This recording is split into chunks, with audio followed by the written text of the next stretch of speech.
Hello everyone, my name is André Sousa Martins. I am 29 years old. I come from Portugal, Lisbon. Right now, I'm finishing my internship on F&B department on the School of HSMS. This internship is part of the Masters of International Business of Hotel, Resort and Spa, which I'm concluding now. And the procedure for this video is to talk about my internship and to what I learned about it and what topic did I find most interest in the topic I'm going to talk the most in this video. So, before that, let me just talk a bit about myself. I'm Portuguese. I come from a normal family in Portugal. Before studying, I was working in the military in Portugal for several years. Then I decided to do a bachelor on hotel management in Portugal. And then, after knowing about this school and knowing about the reputation that this school has and the facilities that it had, I decided to do a master's on this school, on the SSMS. And from there, here I am. I'm doing now the internship on the SSMS. I'm concluding it at this point, and I'm gonna talk about the topic that I found of most relevant to this video. Also, what we're gonna do now is, after this small introduction, I'm gonna talk about the workspace that I had, the school itself, the bit introduction about the school, who they are and what they do. I'm gonna talk a lot about the Department of F&B where I worked and what did I learn from there and what can we take from there and what did I do, my functions and what did I learn. Also, after that, we're gonna talk about the topic that I found to be most interest in the school, in the F&B department where I work, and the topic that I found interest for the future, for my future career, and maybe for the people who want to continue this career as hospital management, may find interesting. Also, I'm gonna talk about the primary research that I did. I did a questionnaire to my colleagues about the topic that I'm gonna talk about in the future, and I'm also gonna involve this topic to the classes that I had in the masters and how that classes involve and come around this topic and what can we learn from it, what can we gain from it, and how can it help us to know what we need to do in the future. And in the end, we're gonna have a small conclusion about everything that we talk about, and also we're gonna have a small video, just a funny video to relax and to enjoy. Now let's talk about a bit of the school itself, about the place where I did my internship. So the school, SHMS, the Swiss Hotel Management School, is located in the Route du Belvedere in the 1854 Lausanne in Switzerland. So most of the students in this school actually come from an international background. Most of them are from Asia, America, Africa, and Middle East. So for them to arrive to this school, normally what they do is come by airplane to Geneva. And from Geneva, they have 1 in 30 minutes of train until Aigle. On Aigle, they catch another train, which is around 30 minutes until up the mountain to Lausanne. And from there, they arrive to Lausanne-Fede, which is right next to the school. And we cannot talk about the school, the Swiss Hotel Management School, without talking about the group which they belong to, which is the Swiss Education Group, also known as SEG. With nearly 40 years of experience in hospitality management and culinary arts education, yet rooted in the Swiss tradition of hospitality, the Swiss Education Group is committed to equipping tomorrow's professionals with leadership and entrepreneurial skills highly sought after in the hospitality industry and beyond. The Swiss Education Group schools offer a wide range of courses, including short certificates like bachelor's and master's degrees, allowing students to choose programs that they suit their individual learning needs and interests. And besides the Swiss Hotel Management School, they also have another batch of schools, like in Montreal or in the CES. Okay, and now more direct in the SHMS, the school itself. It's a school where students learn the traditions of Swiss hoteliers in an authentic environment. Students at the International Swiss Hotel School can choose from a broad range of programs in hotel operations, events, resort and spa management, or food and beverage and restaurant management.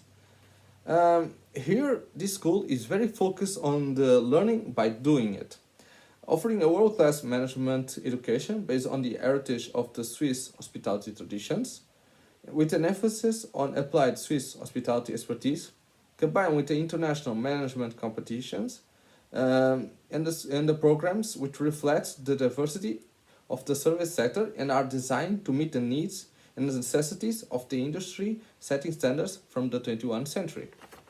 Also, Talking about the school SMS, we need to talk about the two campuses that exist in this moment regarding of the same school.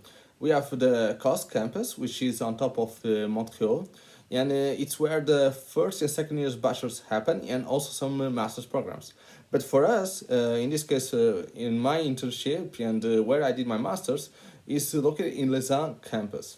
So, talking about Lausanne, Lesser Campus is housed in two former hotels in a well-known ski resort. Lausanne offers students a wide range of recreation and sporting activities in a setting surrounded by stunning alpine scenery, and it's located in the French-speaking area of Switzerland.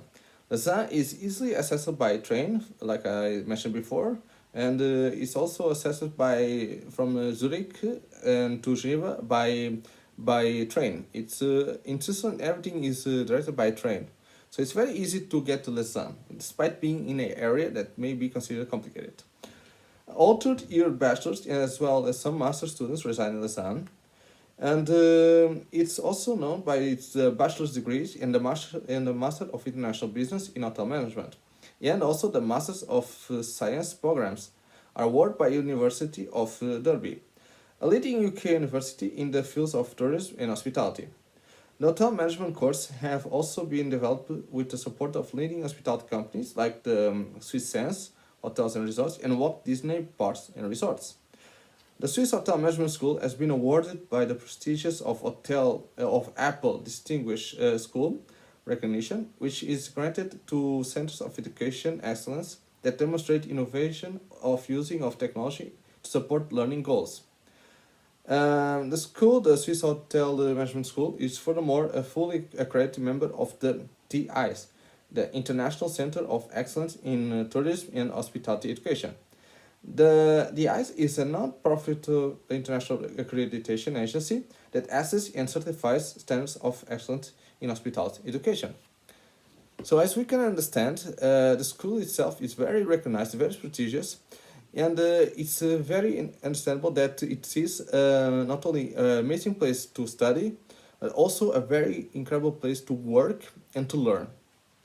And before moving on to the next topic, it's also worth mentioning that Switzerland is considered to be the fourth best country to study in the world, and also the school itself is ranking as number 5 in the worldwide on hospitality and leisure management. So now let's talk a bit more about the department where I'm working for, about the F&B department in HSMS Lausanne. So what we're gonna talk about is the functions, the duties, what we do there, and about more of the F&B department itself. Who are they? What are we doing? And who we serve. Also, before that, we can talk a bit about the organizational culture of the F&B department. How is everything organized and how is everything explained and taught to us as being the internships. So, before we start talking about the F&B department itself, let's talk about a bit more about the organizational culture. What is organizational culture? Organizational culture, described by Shen Edgar, it's considered to be in 3 different levels. The first level, the surface level, is the tangible level, where we see the employees, the programs, the heroes, the stories, and what we can see visible. Then below that, we have the values, the level, which is the less visible, which is the norms, the beliefs that the employees express themselves when discussing the organizational issues, and what do they hold as the true. And then below that, we have the last level, which is the assumptions. It's the world beliefs, it's the norms, it's what makes us behave the way we behave. It's what makes us express what we express. It's what what makes us being us. Talk about the how this department or how our group, our staff, does in terms of organizational culture. So we have in the tangible level, like explained by the Shane Edgar, that it's where we are, the employees, and how we work. So basically, they taught us what is the positions that we have to do. For example, we have 3 main positions in our service, which is the marketplace where the people eat, the buffet where people take out the food, and also the back office where we prepare the things for the service. So in the traditional level, it's us. They explain us what we do, what is our duty, our responsibilities, and what is our schedule, and how to do the things. In the other level, below that, the values, it's basically more of an open. You talk if you have a problem, you explain the problem, how to do that, how to do this. It's very easy to interact with between the colleagues, between my colleagues, the interns, and the supervisors, and even with the F&B manager, Mr. Nat. It's very easy to talk. It's very open, and it's very easy to solve if there is a problem or something worse is going. It's very easy to manage it.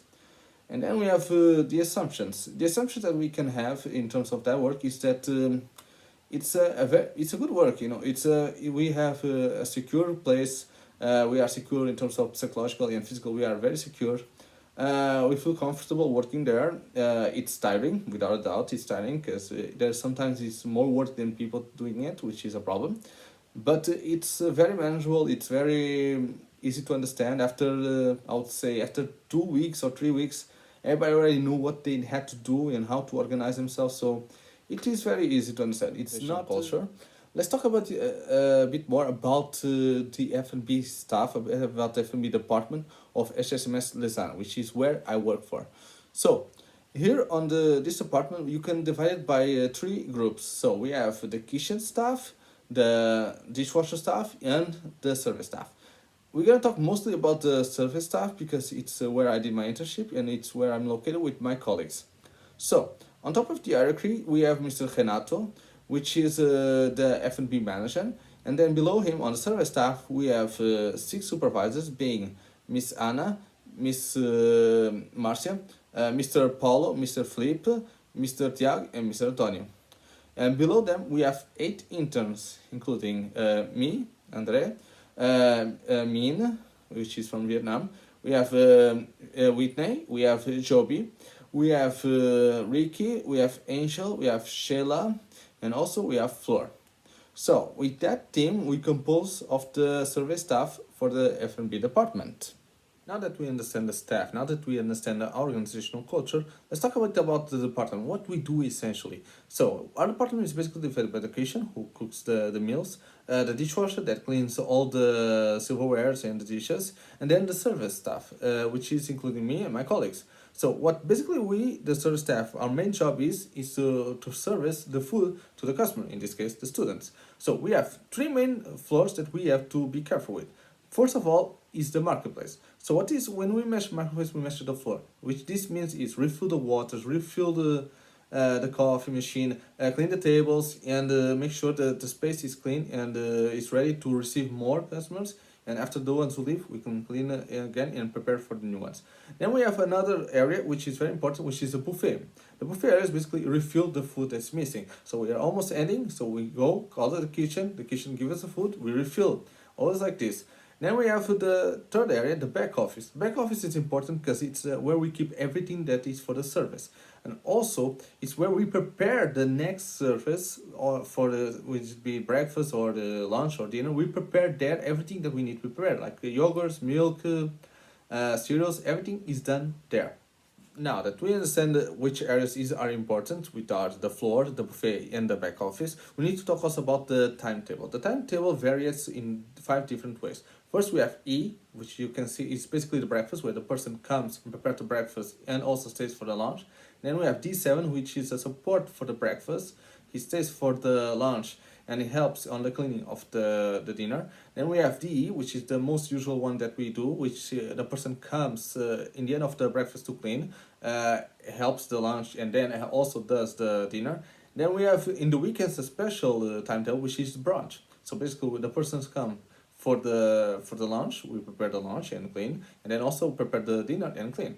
Then also we have another one, which is Club Max. Club Max is basically that person is only for the Club Max, that schedule. So you come 1 hour before opening, you prepare the Club Max, everything that needs to be prepared, and you stay there until the end, and you clean, and you finish everything that needs to be finished. The area of major interest for us to work for is the preparation and the cleaning. So preparation is what we do before the service starts. So basically is put the salads, put the desserts, put the food, prepare the menu, everything that needs to be done before the students or the customers arrive to the service, to the buffet. And then we have the cleaning. So like I said before, we are divided in 3 great areas. The floor, so basically the people who are doing the floor are cleaning, vacuum, cleaning the tables, taking out the waters, everything. The people who are doing the buffet in the cleaning, they are cleaning the dishes, everything that's the food leftovers needs to be taken out. There are some things that goes back to the back office so that we can use in the next service. And the people who are doing the back office, they're already preparing everything for the next service. This means yogurt, cereals, fruits, everything, beverage, everything that needs to be done on right now in the back office for the next service. Another important function that we do is a deep cleaning. Deep cleaning depends on the day that we are doing it, but deep cleaning, for example, is cleaning the buffet, take out everything that is there, clean the shelves, clean the dishes, clean everything, make sure it's clean as possible. On, for example, the marketplace, we clean the chairs, the tables, everything that is clean. And for example, on the back office, we clean the fridge, take out everything, verify the dates, everything that needs to be clean has to be clean. That's why we do the deep cleaning after the breakfast into the lunch, because it's where we have the most time to do it and be more efficient. Also, we need to be careful with the economat. We also arrive new deliveries, it would be milk or teas or the beverage, whatever it is. We arrive it. We do the FIFO, which is first in, first out. So we take out everything that was in the back. We put it at the front. And what is new, we put it in the back, so that make sure that the valid date continues to be the same and everything continues to be good. Service that is also part of our work is the VIP service. So we have sometimes important guests in the school that we need to be delivered the VIP. As you can see by the image, we have different types of VIP depending on each person. The person who's in the VIP, normally we do it on the Tuesday and a Thursday and a Saturday. And the person who's doing also verifies the floors where are the water fountains, so we need to refill with cups, and also verifies the staff room where we need to refill with coffee and tea. Another service that is very important, especially nowadays, is a quarantine service. So, because of the situation with the COVID, we have students who are in quarantine due to be in different countries or they have contact with someone who may be positive. So, for those students, we deliver the food. We know already the rooms by anticipation with the reception. We deliver the food to them, knock on the door, leave the food, they got it, and if something is wrong, they call reception. We will go there again and solve everything that needs to be solved. Also, another service that is very important is the parties. So we prepare what needs to be prepared for the party. It can be the welcome party or the Halloween party, any type of party. Normally, it's us that we prepare. But unfortunately, because of what's happening nowadays, parties are not being used. So it is not that we still haven't done anything around it, but it's a part of our work. Talk about Club Max. Club Max is a service that exists in the school. It's a disco. But due to what's happening in the world with COVID, it's not being used as this so much. More like a lounge so that students can come and relax. This lounge has rules. Only 60 people can sit there. And on this lounge, it's basically a group sits there. We are serving as a bar. They go there, ask for drinks, always with a mask, always with everything. We serve the drinks, we serve what they want, and we charge the price of those drinks. Basically, like before, it was more of a disco, so we had a dance space and everything. But now with how things are, we cannot do that anymore. So, but this place basically is more as a service, as a relaxed zone for the students to come and relax and to socialize, with complying with the measures of the COVID, of course. I also want to mention the COVID measures that we are taking because of how the world is. It's important that we stay safe, we stay precautious. So wearing the mask is a mandatory. Cleaning the tables, cleaning the chairs is mandatory. We try to do that as much as possible. We always wear gloves. For the person who's doing the delivery on a quarantine, it's very important for the person to always wear gloves and always wear a mask. Never be in contact with them. Deliver the food, knock on their door, stay 2 meters away and talk to them, please. You have there the food and everything is okay, goodbye.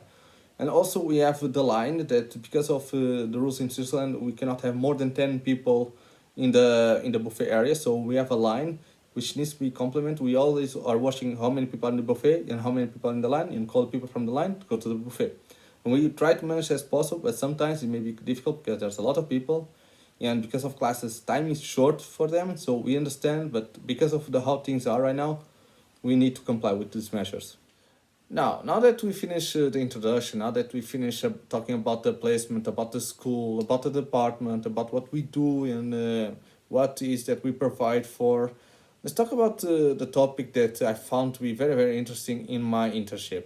The topic that I found to be interesting is leadership in different cultures.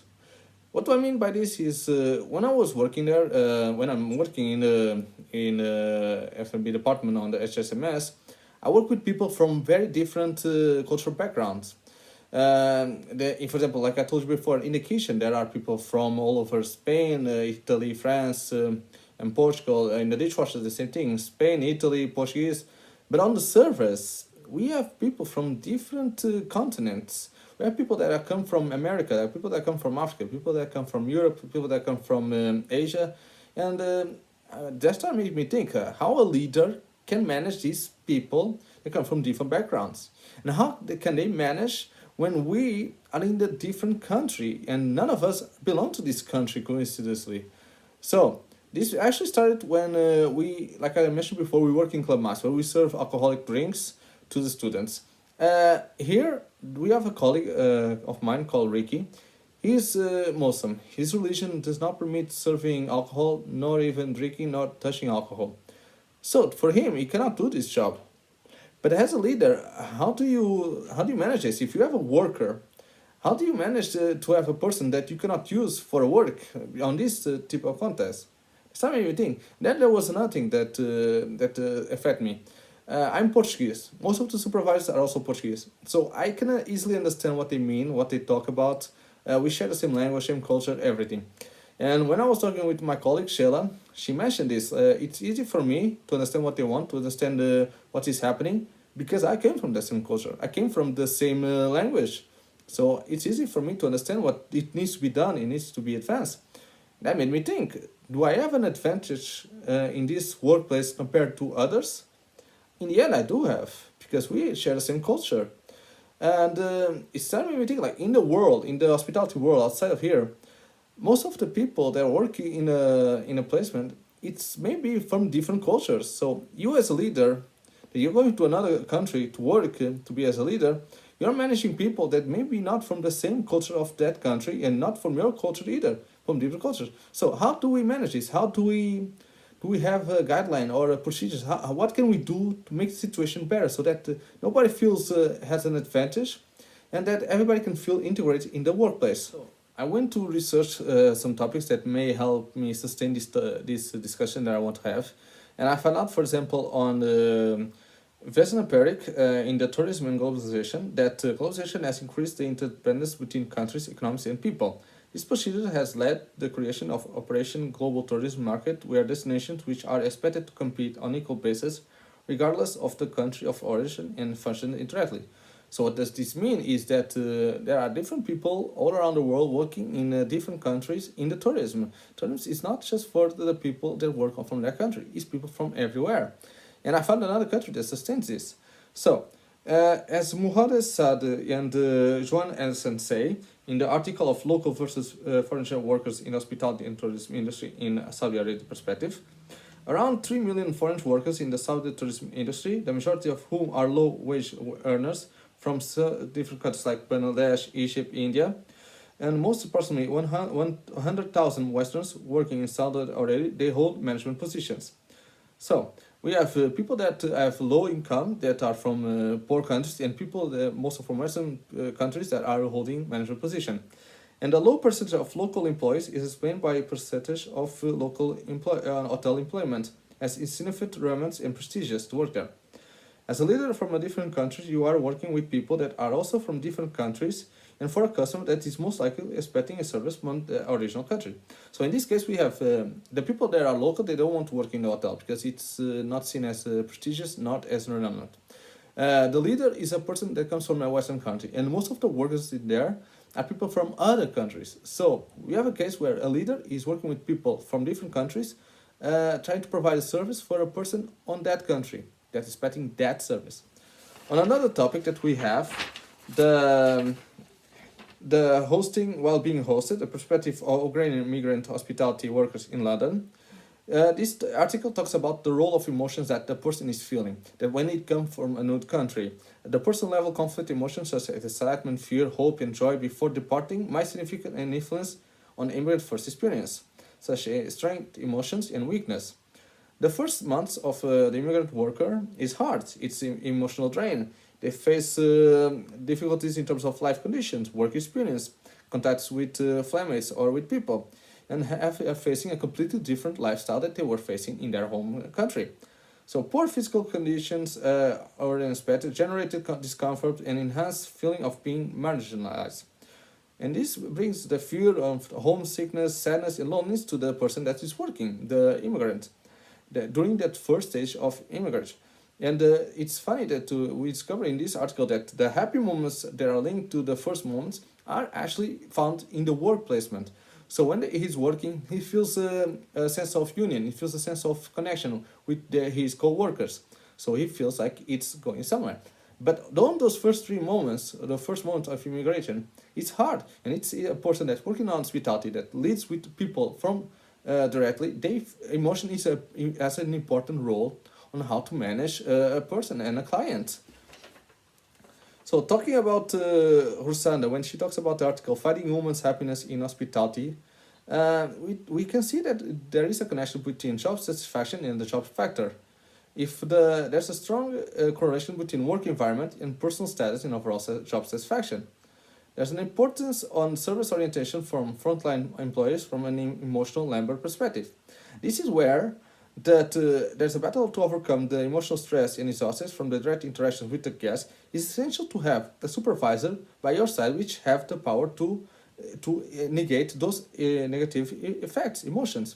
So it's important for the manager, for the leader who is dealing with this person who comes from a different country and who's dealing with a different situation to help him to feel comfortable, to feel happy, to feel positive emotions. Because those positive emotions can be seen by the customer, especially in hospitality when people are dealing with people. So if the employee is having negative emotions, it's going to affect the customer. On another article, the job satisfaction research in the field of hospitality and tourism, there is factors which include management style, such as supervising, recognition, feedback, job characteristics, job demanding, variability, and job pride are also factors that influence on job satisfaction. Job satisfaction leads to both individual and organization outcomes. So what this means is, if the employee is happy, he's gonna do a better job. He's not gonna do turnover. He's gonna do a better performance. He's gonna dedicate more himself to that job, and the ultimate winner is gonna be the customer, who's receiving those fruits, who's receiving that appreciation from the employee, and who's in this case turns the customer satisfied and also can increase the customer loyalty, which in this case also helps the organization have a customer base and a customer loyalty. In other ways, what we can conclude from this is that it's important for the leader to understand the culture of the employee that he has, and how can he help, or how can he improve, or how can he satisfy that employee, so that the employee can feel positive, to give the customer a very positive feeling about the organization, which in exchange will give more to the organization. With these articles, it's easy to understand that culture plays a major factor in employment on hospitality. But what about the school? What about HSMS? Does culture also influence the way we work? On that question, I did a questionnaire and I sent it to seven different people that work in the HSMS, in the service staff. And those people are Philippe, which is a manager assistant, which is Marcia, which is a supervisor, Angel, which is an intern, Joby, which is an intern, Sheila, which is an intern, Ricky, which is an intern, and myself, Andrea, which I'm working as an intern. And on this questionnaire that you're seeing right now, I ask 4 different questions. The first question is about personal life. Who do you feel more comfortable talking about personal life, and who do you feel less comfortable talking about personal life? Felipe and Marcia are more comfortable talking about one another about this because they say they share the same position, so they know themselves for years. Angel is more comfortable with, for example, Marcia and Sheila, because it's the culture. They are more open, and not much with Joby because it's not that much of a culture with her. Joby is more with Philippe because Philippe has an age and she wants to know more. Sheila is more comfortable with Andre, Angel, and Marcia, also because of the openness of the culture. It's easy to talk about, but less with Philippe because of the position that he occupies. Andre is more comfortable with Marcia and Philippe because of the culture. For him, it's easier to talk with. And for example, Marcia is more comfortable talking with Andre and Sheila, also because of the age, but also because of the culture, which is more open. What about the second question, about work? So, Angel feels that he's more comfortable talking with Philippe because of the position that he has. Risky, he says he's more comfortable talking about with Angel and Andre because we are almost the same age, but a bit more older than him. For me, I feel more comfortable with Shelley and Angel, but not as much comfortable with Philippe because he's supervisor, my boss, so I don't feel that much comfortable talking with him. While Marcia is more comfortable talking with Philippe because they share almost the same position. So, what about religion? Who do you feel more comfortable or not? This was a major point that started for me this whole work with Ricky not being able to work in a bar because of his religion. So Ricky also said like he's not comfortable talking with us because we share different religion than him. He's unique in this place. While Shobi, she feels less compelled to talk with Ricky because, like I said, different religion. And Marcia is more compelled to talk with me because not only we have the same culture, we have the same background, the same age, but we almost have the same beliefs. So we share a lot. Me and Marcia, we share a lot, and she's my supervisor. What about sex? This was a question that I kind of want to know the most. So Felipe said he wants like feel more comfortable talking with me or with Marcia because we are Portuguese, so we have a different way. We are all the same culture. We know how to talk about this. Um, Joby said she's more comfortable talking with me because of openness that I have with my culture, but less comfortable talking with Felipe because of the position he has. Risky said also me, Andre, because it's more of the openness that I have. Sheila says about Angel, Andre, and Marcy, and because of the position that we have, but not with Philippe, because it's a boss and it will be very awkward. For me, I find it very easy talking this with Marcy and Philippe, also with Sheila, because not only is a culture I share with Marcy and Philippe in Portuguese, but also Sheila, I feel openness with her, so it's easy for me to talk with her. But less with Ricky because I know it's his religion, it's a subject it's not easy to talk about, so I don't approach him with this. And Marcia, she's comfortable talking with me with this, but with Joby, not that much because of cultural difference.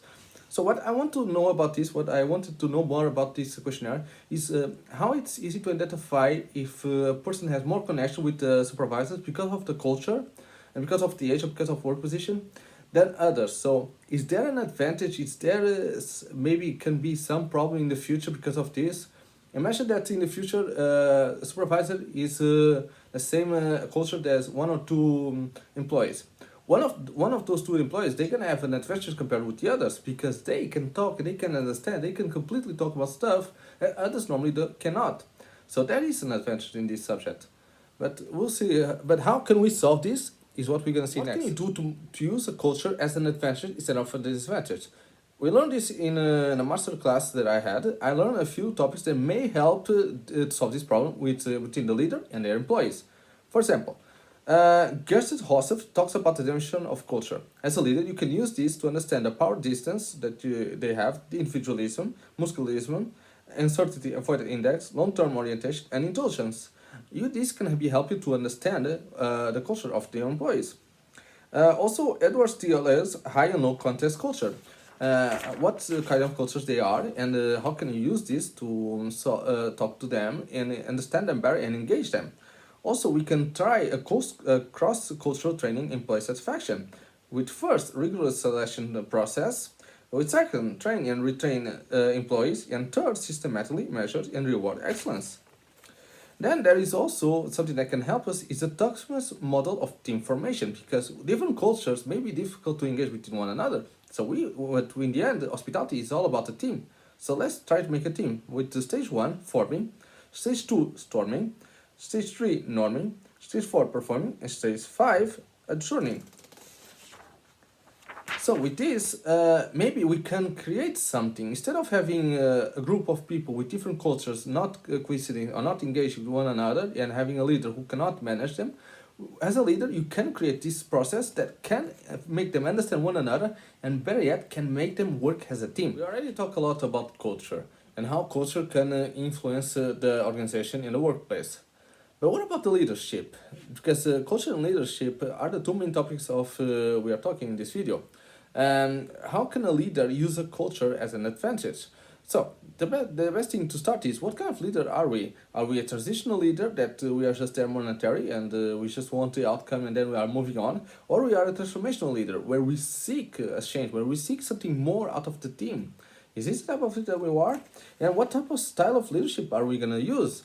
If you don't know the culture that you are addressing, the culture of your employees, some styles of leadership may fall bad than others. For example, there are cultures that may like more the coercive style, which is do what I say. There are cultures who may understand more authoritative style, like come with me. But there are cultures who may feel better with affiliated style, people come first, or democracy style, let's vote. It all depends on the culture that we are talking about. And also there are style of place setting, and which is city standard, and the coaching setting, which is focused on personal development. Depending on the person that we are talking to, and depending on their culture, these styles may be better than some, depending on who the employees are. And also, one thing that's very important for a leader, depending on what culture is your employee, is emotional intelligence. As Daniel Golden says, IQ and technical skills are irrelevant, but emotional intelligence is the most important thing. This is what makes you self-aware. This is what makes self-regulation and motivation the drive force. This is what makes the social skill most important when you're engaging with the employees. Empathy is one of the most important skills to have as a leader, because empathy will let you see what you're doing and what's going on to the team, and also it can help the team understand one another. And all of this will lead to the blue ocean strategy. As Kim and Morgan say, blue ocean strategy is different from red ocean. Red ocean is when your business is full of competition. Blue ocean strategy is when you are free of that competition. And to be free on that competition in hospitality is very important. The employees, very important the type of service that we are serving. And for that, we need to keep in mind with the new strategy that we need to use, we need to use a fair process. In other words, to have employees committed, we need to use the 3E principles: engagement, explanation, and expectation clarity. And also to reach the blue ocean leadership, we can never forget the employees, never, because especially in hospitality, the employees is what make our brand, is what make our business successful or not. With what was mentioned earlier, this certainly is going to help an hotel or an hospitality center to become better, to improve its service. But now in our contest, in the contest of internship in SSMS, how can we get something from this? What can we do to improve this? So let's think about what we just said about managing culture. In our staff, the service staff, we have people from all different cultures, but yet we are working in a place which is Switzerland. We need to uphold the Swiss hospitality, because this is what people are expecting when they come to our school and expect our service. So with that, we need to think about the 5 principles of hospitality that we need to serve. Being those principles being immaculate precision, or in this case, attention to detail, timing. Other being the description, the discipline, which means diplomacy or the balanced work ethics.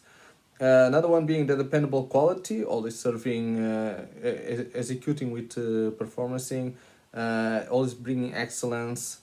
And the other one being the practical innovation, which means develop a new service, performing with improving those service. And the last one being professional leadership. This more for the leaders as to strong personal values and engage your employees, engage, but in still be humble to them. And this is important because, like I mentioned, we are a staff that none of us is from Switzerland, but yet they expect these principles from us. But also, let's talk a bit about value. What type of value are we doing? For example, in my class of value creation, we talk about expected value and add value. So what is the expected value that we are giving right now as a team? Expected value is buffets ready, fresh fruits, nice quick service, good food, beverage. We have VIP room service, club masters operating for people to enjoy, to distract themselves. But what add value can this team with different cultures and strong leadership can add? So let's think about it. The fact that we are from different cultures and we are working in a place which also is from different cultures, as mentioned earlier in the video, with students from all over the world, we can talk to them. Each one of us can have a different conversation with them. We can understand what is their needs and we can understand them better. This will help us for sure to have a better service and have less complaints, for example. This also is able for us to respond to requests easily and have a more comfortable relation between employees and customers. And also it provides us information and openness and also open mind to what's going on and what's happening and what we need to know regarding that culture or that person, what we need to know and why do we need to know this. And for example, Muslims, they have the feasting. Being us, most of us, we don't do it, but for example, Ricky does. He understands that and he can explain that us to that, and where we could not ever understand that. And this is just an example. This is a value that is added besides the expected one. This is add value that will improve on the service and will improve surely on the quality that is being served. Let's just talk about now is just only on the school. If we think about the outside world, this is even more important. Every person that talks a language of the customer, being as an employee, this is a win. This is a win-win situation because that person with the same culture, with the same language, can understand better what the other person is going through and can help them understand that. And being that person that worked for us from that different country, from the different language, he can help us give us a better service and provide a better customer service, being that the customer will be happier. But this only will happen if the employee that is working for us from the different culture is happy with our leadership, is happy with what's going on. And for that, it was important to do what I told about the managing culture, that the Tuxman Formation Group and the others, and also the leadership style that we need to perform for that person to be happy. Also, this is in the end a cycle. If we are doing the right leadership, if we know our employees, if we are doing the right leadership by knowing what culture they are and knowing what type of leadership will be more efficient to them, they're certainly going to be happy. Now, if they are happy, the customer will be happy. And if the customer will be happy, the organization will gain more value. And in the end, our leadership will be better and more improved and more recognized. As a conclusion to this video, what we talk about, we can understand perfectly well that globalization is a phenomenon that's happening. Despite being slow now because of the corona, it is something that's happening and it's going to continue to evolve. So it's very possible that we can go to an hotel in our own country or other countries, and people that are working there and not even from that country, like the Saudi Arabia cases with the low jobs being from people from Asia, India, and the high jobs being from Western people, and the people from Saudi Arabia don't even work in hotel because they don't appreciate it. So with that, but they still expect the service being from a Saudi Arabian service. So with that in mind, it is very important for the leader to understand the culture that he has in hands. What kind of people that he has in hands, what kind of culture they come from, who are they, and how can he manage those cultures? Like we said before, with the managing culture, the process that we can do to make it easier, and also this will understand what type of leadership can we use if we understand our cultures. What type of leadership will be the best one to be used on here? And like I mentioned before, this is a cycle. If the employee is happy, it's gonna be shown. The turnover is gonna be low. The performance is gonna be higher. The dedication is gonna be high, and the customer will feel that. If the customer feels that the employee is happy, he's gonna be happy too. Positive brings positive, and with the employee happy, the customer loyalty is gonna rise, and the more he will spend. And with that, the organization is gonna be happier. With the organization happier, with the service and with the profits that the hotel is making, they're gonna of course appreciate the leadership that's being taken. So it is important. It is very important for us, for whoever is finished the internship or whoever is going to finishing now the bachelor's, when they go to work in a different country or even in their own country, they're going to handle without a doubt people from different cultures. And it is important to understand what culture they are from, how to engage to those cultures and how to talk with them, because the people who are working there are the people who are going to be managing the customer. So with that, thank you so much for watching this video. I hope you enjoy it. I'm gonna leave the questionnaires in the end if you would like to see the questionnaires of each person. And also, I'm gonna leave a funny video, just a short funny video right now, just to brighten the mood. And also the reference will be in the end. Thank you so much. Hope you have enjoyed it. And thank you. Thank you. Rice. It doesn't help me. Shalom. I'd like to apply for a loan. That's nice, Dwight. Okay, do me. Something stereotypical so I can get it really quick. Okay, I like your food. Outback Steakhouse. I'm Australian, mate. Pam. No. Pam, come on. I like your food. No, come on. Stir the pot. Stir the melting pot, Pam. Let's do it. Let's get ugly. Let's get real. Okay. If I have to do this, based on stereotypes that are totally untrue, that I do not agree with, you would maybe not be a very good driver. Oh, man, am I a woman? Hey. You'll notice. You want to go to the beach? Sure. You want to get high? No. I think you do, Mon. Stop. Okay, all right, no. All right, that's good. You need to push it. You know, you could go a little bit further. All right, okay. Kelly, how are you? I just had the longest meeting. Oh, welcome to my convenience store. Would you like some googie googie? Oh, I have some very delicious googie googie. Only 99 cents plus tax. Try my googie googie. Try my googie googie. Try my googie googie. Try my...